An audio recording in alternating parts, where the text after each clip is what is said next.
Happy New Year, everybody. Welcome to 2024. This is me sharing my goals and expectations for the new year, along with how 2023 was for me and the stuff that I learned. And this is also going to serve as a January post. But instead of posting two different posts, I'm just killing one bird with one stone. I don't think that's how the expression goes. I'm killing two birds with one stone. I think this is the third year.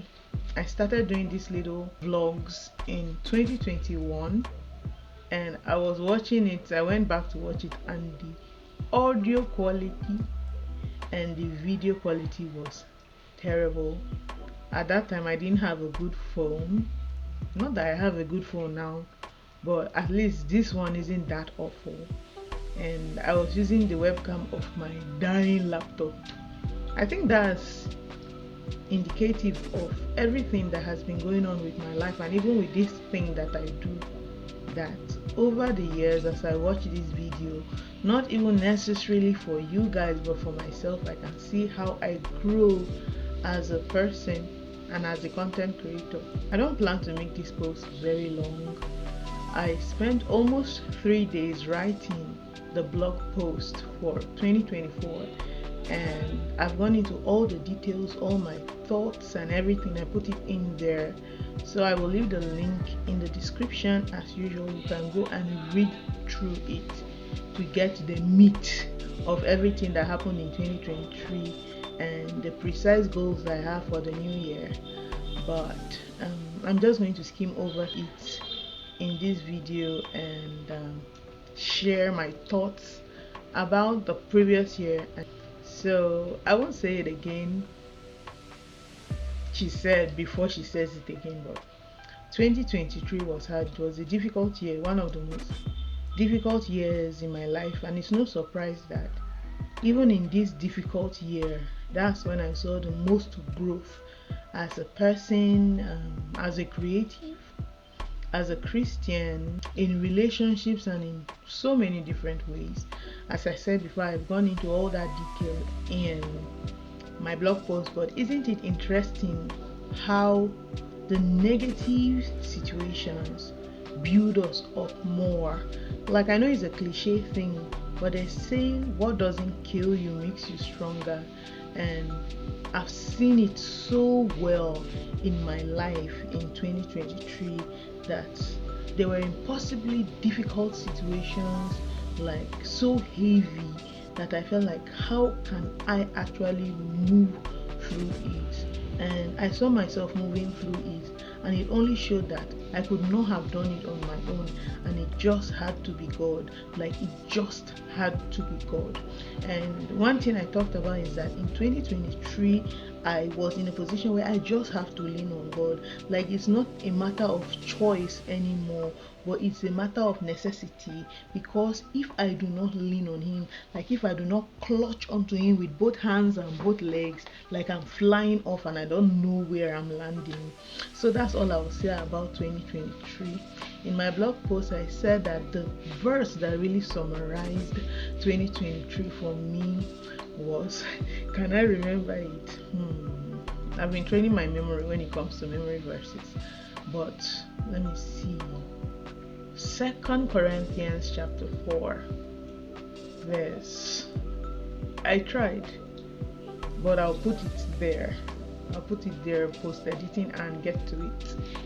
So anyway, and it was the verse that was talking about being persecuted, not abandoned, being struck down but not destroyed.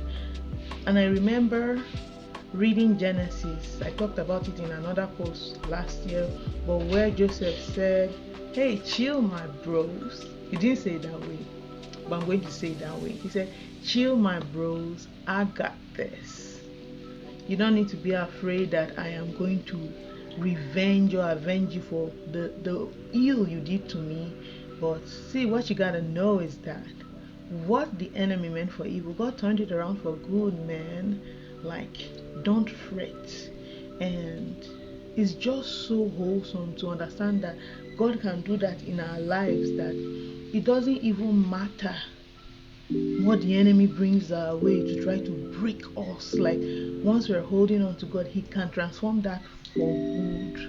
And like in 2023, I saw the goodness of the Lord in my life, regardless of all that happened. I've talked a lot about 2023, so let's go into 2024. Now, in this year, it's a very special year for me because I am going to enter the third decade of my life. I have officially been more of an adult than a child. That's crazy. That's crazy. I can't even imagine. It is surreal to me. Even though for the past 5 years I've been feeling as if I was 30. But in this year, in September, I'm going to be 30. That's wild. It kind of makes me want to panic, but I'm not going to panic because I know that, see, there is nothing I can do on my own. Like the past 4-5 years of my life have proved to me that it is not by power, it's not by might, it's not by my will, it's not by me trying to force things into reality, but it is by me leaning on God. Like all the energy I have in having goals and plans and ambitions, like is, let me just direct it to God, because there is nothing that I can do on my own. It doesn't matter how I will it doesn't matter how I try, it doesn't matter how I strive and force it, it doesn't matter the bitterness and contempt and dissatisfaction inside me. Like I cannot change things, my will is not enough to change things, and so all I can do is to look up to God.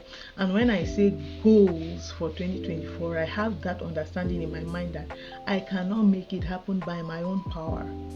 And when I say goals in 2024, it's me and God talking it out, like, okay, God, these are the things I desire. Yeah, handle it. How are we going to do about it? What are you going to teach me about this situation? How am I going to learn from it? How is it going to make me a better person, a better daughter that represents you, and so on and so forth? Number one goal is to live a life for Jesus Christ. I mean, that's always the goal. 2024, 2050, 2100. However the Lord gives us life, that's always the goal. Number one, primarily to live a life for God. Towards the end of last year, I was very distracted and I was engaged in so many things that it was very easy for me to kind of lose focus of the important thing.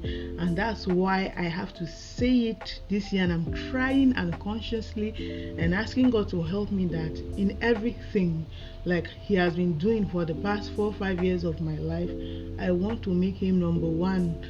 Like I want my relationship with Him to be strong. Because one thing I understand is that if you want to do anything in this life, if you want to have any goals and you don't have that, it's like a cheat code to have relationship and intimacy with Christ, that He guides you and leads you through anything, then you are in big soup. So as I said before, my number one goal for 2024 is to have a strong relationship with God. Number two, prayer point. I don't want to call it a goal, because if I call it a goal, then it can be easy for me to make it a source of desperation, and I want to do things to make it happen, and it's not something I can do to make it happen. That's arguable though, but it's not something I can do to make happen, and that's why I'm calling it a prayer point. It's a prayer point we carried over from 2023 to 2024. And I said last year in my 1st of January post, my New Year post, that I felt a kind of shame about it. I feel no shame about it, guys. If you want to shame me, that one is your business. But I am praying to God for marriage. I am praying to God for a home. I am praying to God to establish me. Abraham didn't stay in his parents' house forever. Like a time came where he had to break out and fulfill his purpose. And I'm praying to God to bring me my person, so that we can start the home. Like I have no idea in my mind that it's going to be easy peasy, lemon squeezy. Like many single people have this ideology as if, okay, if I marry, then I have achieved the goal, and like I have won the prize, and like there is nothing more. Like it's the end of the movie. We have concluded the movie. But I understand very well And I thank God for giving me that understanding with everything that has been happening in my singleness, that it is a journey as well. Like, it's just another phase of the journey called life, and I know I am ready. I've been ready for a while, and I'm praying to God to bring him. And even as he is coming, even as my person is coming, that God will build me up, teach me, prepare me to be ready for that phase in my life. Like, I spent a very long time praying for job, work. I want to make money. I want to make money. I want to be independent. Lord, bless me. And it didn't come for a very long time. And it is after all that has happened that I realized that God was using that stretch of idleness to teach me the importance of time. Like, I remember when days were so long. Like, now I don't have enough hours in the day. I am so busy. Things are just happening. And I have to appreciate time now, because I was in a place where I had an abundance of time. Like, I have to understand how it is to manage funds now, because I was in a place where I cannot even see the money to do the basic things I need. So when God gives it to me, I understand now that it's a blessing. And in the same way, I understand now that there are things to do and responsibilities in marriage, because I am in a place where I'm just on my own and I have no responsibility, and I'm just chilling, just flexing, no emotional energy to waste anywhere. So once I find that person where I have to give emotional energy and reliance, where we have to pray for each other, where it's a full-time job, then I understand that that's all that I am saying about marriage. I don't want to go into this detail, but goal number 3, or prayer point number 3, is that God will revive something that happened 4 years ago, a disappointment that I had, that God will give me an opportunity to try at it again, because it took me a long while to believe, even after that failure.